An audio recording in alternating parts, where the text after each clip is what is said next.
Feed का system है।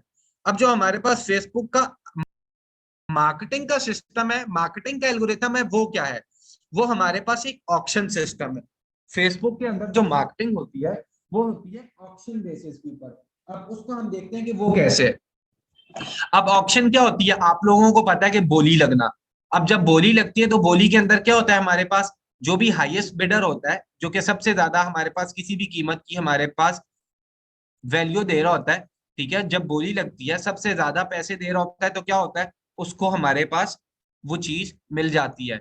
But Facebook का ऑक्शन सिस्टम इस तरीके से वर्क नहीं करता। हमारे पास फेसबुक का ऑक्शन सिस्टम बहुत सारी अदर वैल्यूज को भी देखता है, उनको मैं एक्सप्लेन करता हूँ। यहाँ पे सिर्फ वो सिर्फ पैसों की बेसिस पे नहीं होता, यूजर के एक्सपीरियंस के ऊपर भी बहुत इंपॉर्टेंस प्रोवाइड करता है हमारे पास फेसबुक के। यार यूजर, जो मेरा यूजर है जो फेसबुक के ऊपर है, क्योंकि फेसबुक के ऊपर एडवर्टाइजर्स की कमी नहीं है, तो फेसबुक को जो ज्यादा प्रायोरिटाइज करता है, जिस चीज को ज्यादा फेसबुक प्रेफर करता है, कि यार मेरा जो यूजर है ना वो मेरी मार्केटिंग की वजह से खराब ना हो, मेरे पास कोई बंदा एडवर्टाइज कर रहा है, तो वो पॉलिसीज इसीलिए बनाई जाती है कि यार जो बंदा भी एडवर्टाइज कर रहा है वो इन पॉलिसीज को फॉलो करे, ताकि यूजर एक्सपीरियंस अच्छा रहे। उसके ऊपर मैं आगे बात बताऊंगा। Too many advertisers but not enough space, क्योंकि फेसबुक के पास एडवर्टाइजर तो बहुत हैं, बट स्पेस हमारे पास ऑक्शन के अंदर इतनी तो नहीं है। तो वो वही बंदा जीतेगा जो फेसबुक के प्रिंसिपल्स के अकॉर्डिंग काम करेगा, और मैं आपको वो सारे प्रिंसिपल दिखाऊंगा। और आपको हमारे पास वही बंदा जीतता है जो कि रिलेंटलेसली टेस्ट कर रहा होता है, ठीक है, न्यू चीजें ट्राई कर रहा होता है, एंगल्स अच्छी से अच्छी जो है ना क्रिएटिव्स ला रहा होता है, और हमारे पास बेहतर से बेहतर यूजर इंटरफेस प्रोवाइड कर रहा होता है। और वो कैसे होगा इन डिटेल हम उसको भी देखेंगे इंशाल्लाह। आगे आए। नेक्स्ट हमारे पास इसी को ही एल्गोरिथम, ये किस तरीके से काम करता है, इसमें ये चीजें जो अभी एल्गोरिथम देखता है फेसबुक का, उसके अंदर सबसे पहले टोटल बात है यूजर की वैल्यू की, ठीक है, यूजर के हमारे पास इंटरेस्ट की, ठीक है, कि यूजर किस तरीके से आता है हमारे पास।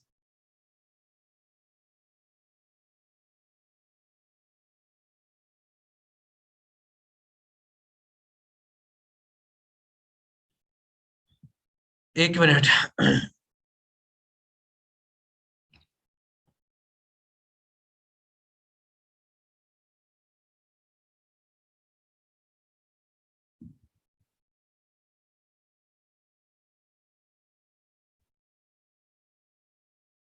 यहाँ पे आप देखें टोटल वैल्यू आती है, टोटल वैल्यू के ऊपर हमारे पास, टोटल वैल्यू के ऊपर हमारे पास आता है कि भाई ये फेसबुक डिसाइड करता है इसकी बेसिस के ऊपर, ठीक है।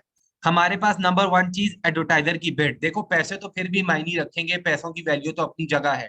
तो सबसे पहली चीज हमारे पास एडवर्टाइजर बिड। एडवर्टाइजर की बिड क्या है, ठीक है, एडवर्टाइजर की बिड हमारे पास estimated auction rates, sorry estimated action rates, उसके बाद यूजर वैल्यू। अब ये तीन चीजें होती हैं जिनकी बेसिस पे फेसबुक डिसाइड करता है। नंबर वन हमारे पास टोटल वैल्यू के अंदर देखें एडवर्टाइजर बिड। एडवर्टाइजर बिड के अंदर फेसबुक क्या देखेगा कि भाई ये पैसे कितने दे रहा है। अब पैसे हमारे पास दे रहा है वो एक अलग एलिमेंट है, ठीक है, हमारे पास पैसे, और फिर उसके बाद उस चीज के ऊपर एक्शंस क्या क्या आए हैं। एक्शंस क्या है कि भाई अगर मैंने ऐड दिखाया है, ठीक है, अगला बंदा उस ऐड पे क्लिक भी कर रहा है, क्लिक कर रहा है तो उसके बाद प्रोडक्ट के ऊपर जाके या वेबसाइट के ऊपर टाइम स्पेंड कर रहा है, क्या उसके ऊपर परचेज कर रहा है, ठीक है, परचेज नहीं कर रहा तो ऐड टू कार्ट कर रहा है, ये एक्शंस है हमारे पास। तो हमारे पास वो देखेगा कि यार पैसों को और एक्शंस को, जो उसके ऊपर एक्शन आए हैं, उनको वो मल्टीप्लाई करेगा, ठीक है। यहाँ से वैल्यू डिसाइड होती है, मैक्सिमम वैल्यू एडवर्टाइजर की डिसाइड होती है। फिर उसके बाद वो देखता है कि यूजर एक्सपीरियंस कैसा है, क्या यूजर को ऐड अच्छा लगा, क्या यूजर ने जाके वेबसाइट पे टाइम स्पेंड किया है, क्या यूजर को टाइम जो हमारे पास वहां पे उसने स्पेंड किया उसके बेस के ऊपर उसने कोई वहां पे कोई एक्शन प्रोवाइड किया है या नहीं। अब वो सारी चीजें कैसे आती है, यहाँ नीचे देखो। टोटल वैल्यू क्या है हमारे पास, ये वैल्यू है, ठीक है। बिड फॉर क्लिक्स, कि यार आप क्या बिड कर रहे हो, इसको आसान अल्फाज में, कि हमारे पास एड के ऊपर जो क्लिक करने के लिए जो आप पैसे दे रहे हो वो कितने दे रहे हो। फॉर एग्जाम्पल आप $10 दे रहे हो, ठीक है, दो केसेस हो सकते हैं कि एक बंदा $10 दे रहा है और एक बंदा हमारे पास $20 दे रहा है। अभी पहले केस के अंदर ऑप्शन तो फिलहाल अभी ये जीता है, बट आगे एक और चीज के साथ ये चीज मल्टीप्लाई होगी। क्या चीज? Estimated click through rate. हमारे पास जो एड उसने बनाया है वो एड देखने के बाद लोगों ने उस एड के नीचे जो शॉप नाउ का बटन होता है वो कितना लोगों ने किया।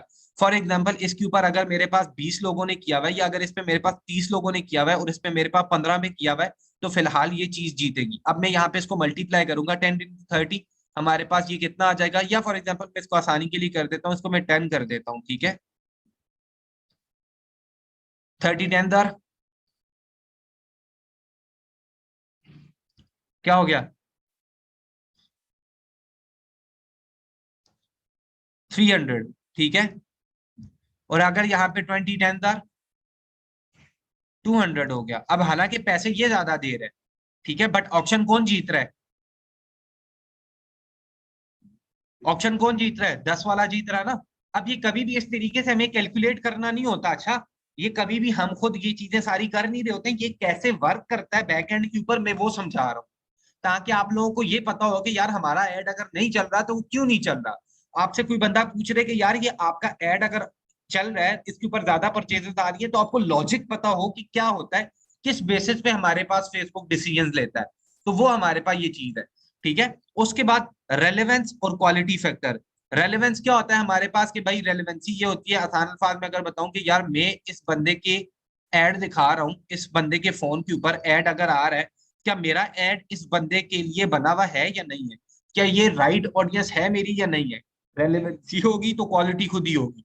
तो अगर रेलेवेंसी में मेरे पास अगर ये नीचे मार खाता है, तो ये रेलेवेंसी में आगे हार जाएगा। तो वो हमारे पास 300 प्लस, अगर यहाँ पे हमारे पास 10 आ रहा है, यूजली जो हमारे पास एस्टिमेटेड सीटीआर पे जीतता है ना, वो वैल्यू पे भी जीत जाता है। या हमारे पास फॉर एग्जांपल ऐड की वीडियो बड़ी अच्छी बनाई है, वेबसाइट गंदी बना दी है, तो यूजर वैल्यू खराब हो गई।